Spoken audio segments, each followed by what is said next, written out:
Fawaz Ould Ahmed et Mimi Ould Baba Ould Cheikh, deux des présumés cerveaux de l'attentat de Grand Bassam en 2013 qui a fait 22 morts et une trentaine de blessés, ont été libérés la semaine dernière en échange de la libération de plusieurs otages maliens et internationaux dont Soumaïla Cissé et Sophie Petronin, selon nos confrères de RFI, ce mardi.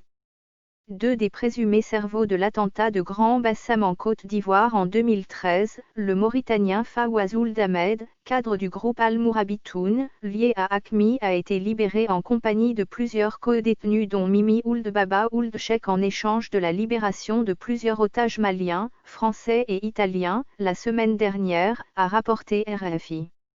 Fawaz Ould Ahmed, présumé responsable de l'attentat de Grand Bassam qui a causé la mort de 22 personnes dont 4 Français et trentaine de blessés, le 13 mars 2013 en Côte d'Ivoire, aurait été arrêté en 2016 dans le nord du Mali par les forces françaises de l'opération Barkhane. Toujours selon nos confrères, lors de sa détention, Fawaz Ould Ahmed a livré aux enquêteurs de nombreuses informations sur le fonctionnement des groupes djihadistes basés dans le nord du Mali et affiliés à AQMI. Quant à Mimi Ould Baba Ould Cheikh, arrêté en 2017 par la force Barkhane, il est également présenté comme l'un des cerveaux des attentats de Grand Bassam et de Ouagadougou.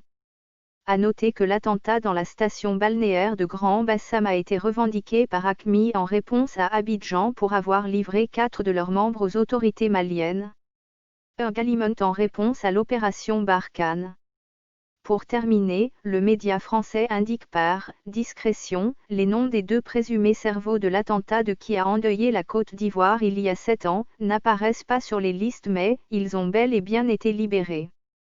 Une libération à quelques jours de la présidentielle ivoirienne qui devrait se tenir ce samedi 31 octobre 2020.